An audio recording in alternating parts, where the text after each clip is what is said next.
Alright. Okay, on the flip side, what makes your co-star great to work with?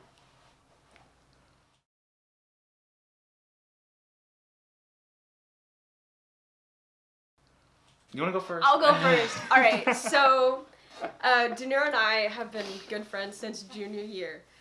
So that was something that was already nice to be able to work with someone that I already knew for a first film of mine. The effort that Deniro put into his character, into the actual script itself, he did a lot of research. He had all this like data basically and he inputted it into the script. So when he handed me the script, it was so much easier for me to understand where everything was coming from, and it wasn't just, here's a story what I think marriage is like.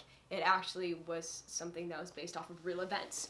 And you were actually a great co-star and director at the same time, so I give you props to that for flipping back and forth.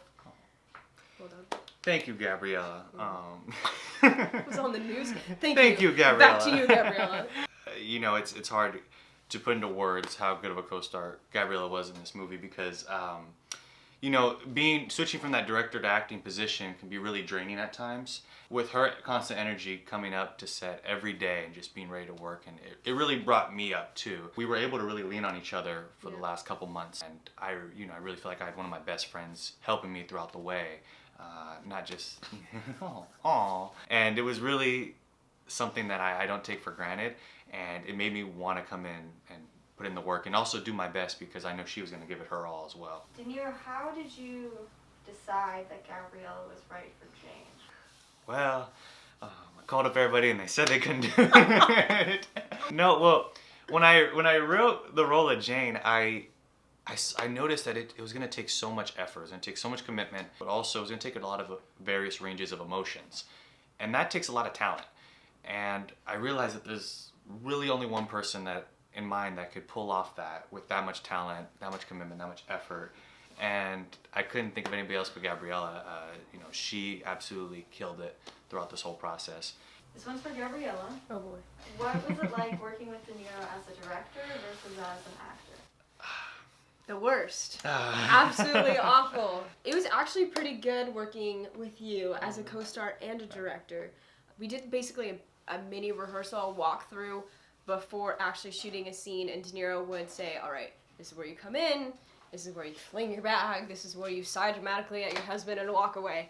He knew what he wanted done with each of the shots. He knew how many he wanted, he knew that you need to take a certain amount of takes. The skill that you have from flipping from director to co-star into getting into character so quickly, that's some pretty good skill you got there. So, well done. I learned from the best, so that's... Yeah, let's be honest. At what point did you have a breakthrough where you connected as co-stars? I have...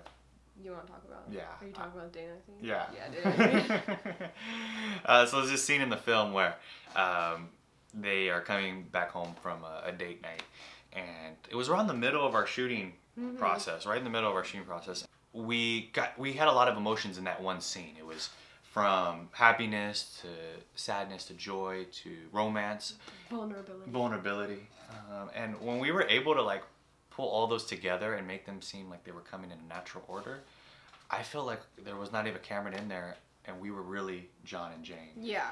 We both fed off each other, and it really just seemed like we were in the moment. And I think after that, we realized, okay, like, we can do this. It looks real. Mm-hmm. Yeah. It does not look like fake romance. No. And that's something we worked hard to. So when we finally got to see that, it was like, okay, we're on the right track. We're on the right steps. You know, Gabrielle and I have so much energy. We're naturally very energetic people. And so when we first started, it was just like throwing, you know, everything we had Throwing jabs at each other. We were so mean. It was amazing to see how once we reeled it back in, we almost got a sense of calm and focus. Yeah. And we were able, every little thing we did had a purpose. And that's when you saw the intent behind our characters. If you don't have that balance, if you don't talk to your spouse or your partner,